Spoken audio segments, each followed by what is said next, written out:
থাক মা, তুই মন খারাপ করিস না, আমি তো আছি। আমার যতই কষ্ট হোক আমি তোর স্কুলে ভর্তি করে দিব। কেন মা, স্কুলে ভর্তি করা লাগবো না? কটা কথা শুনাইলো না, ভাল লাগছে? এখনো সময় আছে, দাদি বাড়ি চলে যাও, তাইলেই ভালো হইব। চুপ কর শোভা, বারবার ওই নাম আমার সামনে তুই নিবি না। ধর এই টাকাগুলো নিয়ে বাড়িতে যা, আমি আইতাছি, যা। হাই রে কপাল, আমার স্বামী বিদেশ থাকে আর বিদেশের বউ হইয়া আমি মানুষের বাড়িতে কাজ করি।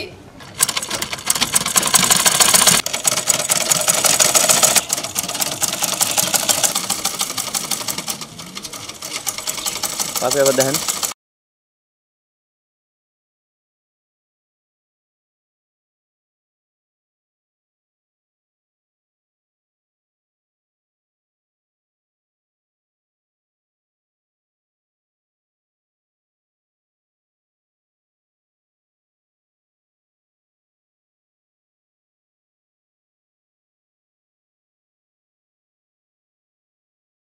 মা আমার যে সব শেষ হয়ে গেছে মা।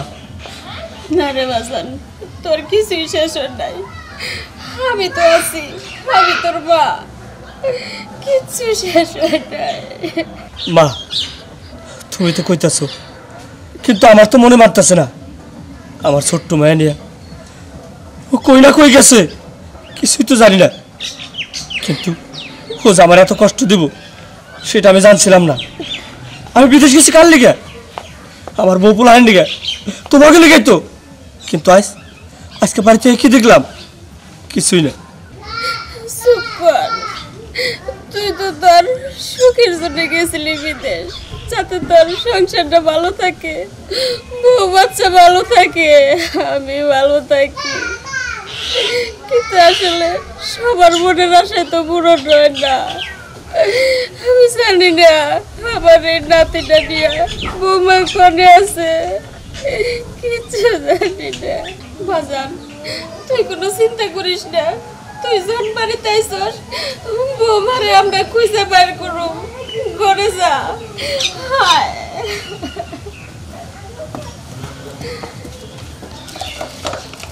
মুন্নি, মুন্নি, বাবু দুধ জাল দিছস? এই তুই বাবুর গাড়ি নিয়ে খেলছিস কেন? চাচি এই গাড়িটা না অনেক সুন্দর, আমার খুব পছন্দ হয়েছে তাই। হ তুই ঠিকই কইছস, গাড়িটা আসলে সুন্দর। আচ্ছা তোর যদি এতই পছন্দ থাকে তো এক কাম কর, তোর মায়েরে আমার স্বামীর সাথে বিয়ে দিয়ে দিই, এই বাড়িঘর সয় সম্পত্তি সবকিছু মা আমি ভোগ কর। চাচি এগুলো তুমি কি কইতাছো? কি কইতাছি বুঝছ না?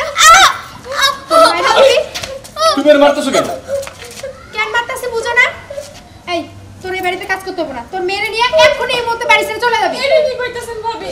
এই বাড়িতে কাজে না রাখলে আমারে আমি কি করবো? বাইরে নিয়ে আর কই যায় কাচ্চা আমি বল, দয়া করে আমার কাজে রাখেন ভাবি, আমার তারে দিন নাই বাড়ি থেকে। আমার মেয়ে যেন এরকম দুষ্টুমি না করে, এদিকে আমি খেয়াল রাখবো। না না, আপনাদের কোনো চিন্তা করতে হবে না, আপনারা টেনশন করেন না, আমি দেখতেছি। আপনারা যান, ভিতরে যান। কি কইলা? কই যাইব? দেখো ওরা যদি এই বাড়িতে থাকে তাহলে আমি তোমার সংসার করব না, বাপের বাড়ি চলে যাব। না না ভাবি, আপনার কোথাও যাইতে হইব না। থাক ভাইজান, ভাবি যেহেতু চায় না যে আমি এই বাড়িতে কাজ করি, আমি চলেই যাই।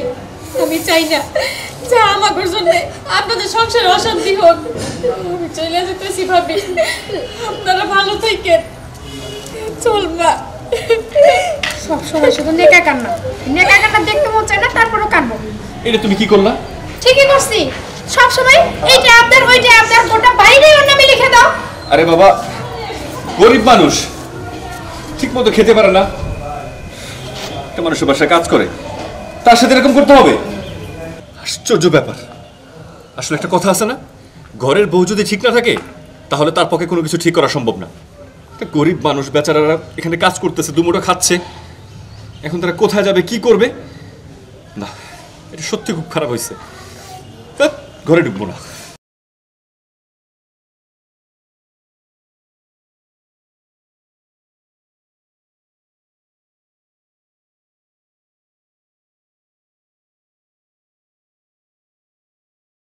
জামাই বাবাজি, কেন তুমি আমার দোষারোপ করতেছো?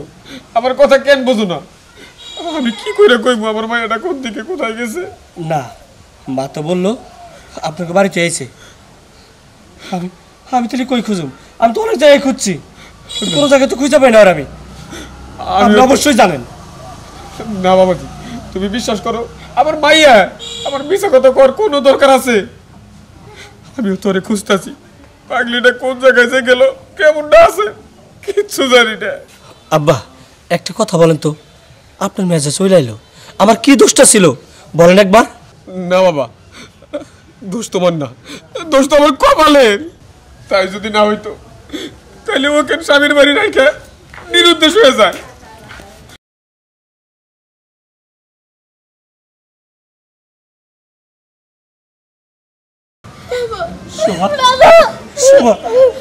এতদিন কইছিলি মা, কইছিলি তোরা? বাবা জানো, আমরা না একটা বাড়িতে ছিলাম, আর ওই বাড়িতে কতটার পরে ওই বাড়িতে চাকরানির কাজ করছে। আমি ভুল করছিলাম, এমনি করে তোমার সাইরা তোমাদের বাড়ি থেকে চলে আসা আমার ঠিক হয় নাই। ওগো, তুমি আমারে ক্ষমা করে দাও। আমি তোমার ক্ষমা করে দিলাম, কিন্তু একটা কথা কি মনে জানো, আমরা প্রবাসীরা একমাত্র তোমাকে সুখের আশায় আমরা বিদেশ যাই, কিন্তু প্রবাসী করে সবারই কপালে সুখ সয় না। তুমি ঠিক কথাই বলছো, আমি এতদিন বুঝি নাই, কিন্তু এখন ঠিকই বুঝতে পারছি যে সব প্রবাসীর কপালেই সুখ জোটে না। তুমি আমারে মাফ করে দাও, আমি ভুল করছি।